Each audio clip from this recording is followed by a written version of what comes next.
सन्हा तो है जे असगर बनो है नमो है जे सदा रखे हो ना है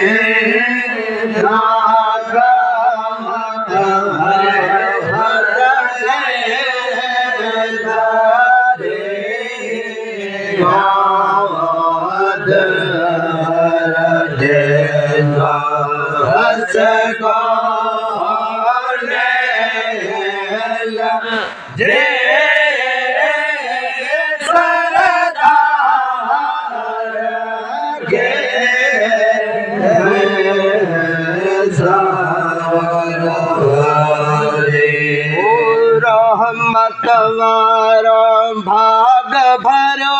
अल्लाह रहमत वारो भाग भरो रमजान मुबारक आयो रमजान मुबारक आयो मजाहिन भाज सदके ना हक व्यो हक आयो जात बंद था दरवाजा उम्मत जाई भान करा जा उम्मत जाई भान धता जा इब्लीस पलीत फिटे पर इब्लीस पलीत फिटे हारे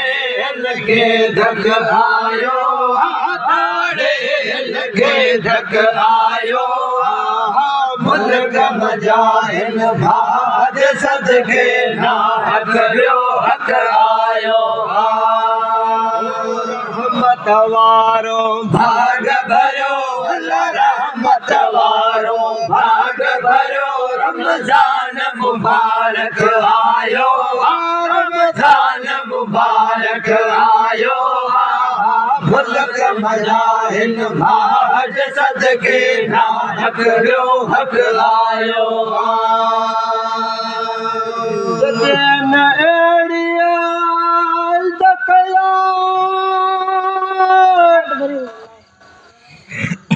चंद नजर आयो दजया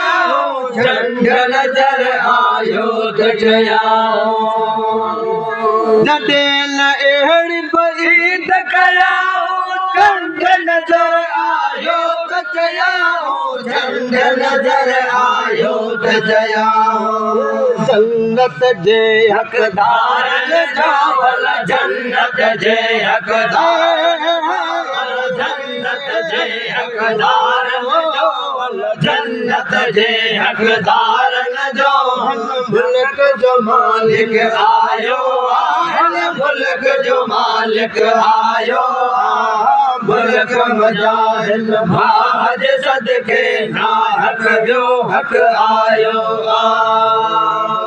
वारो भाग भरो अल्लाह रहमत वारो भाग भरो अल्लाह रहमत वारो भाग भरो अल्लाह रहमत मुबारक आयो रमजान मुबारक आयो मुल्क मजाहिन भाज सदके ना हक व्यो हक आयो हाफिज बोलो लहल कुरान शरीफ जो बोलो लहल कुरान शरीफ जो बोलो में हाफिज बोलो लहल कुरान शरीफ जो बोलो लहल कुरान शरीफ जो बोलो तुम तिलावत साड़ दो बोतल तिलावत साड़ हो बोतल तिलावत साड़ बोतल तिलावत साड़ दो लोग लगे लखलायो लोग लगे लखलायो मुल्क मजाहिन भाज सदके ना हक व्यो हक आयो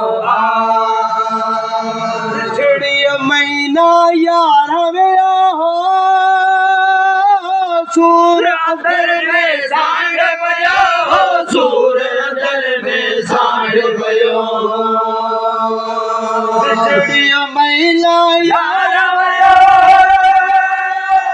सूर अंदर में सांड पयो हो सूर अंदर में सांड पयो चुम्मियों दे सोहरा लख चुम्मियों दे सोहरा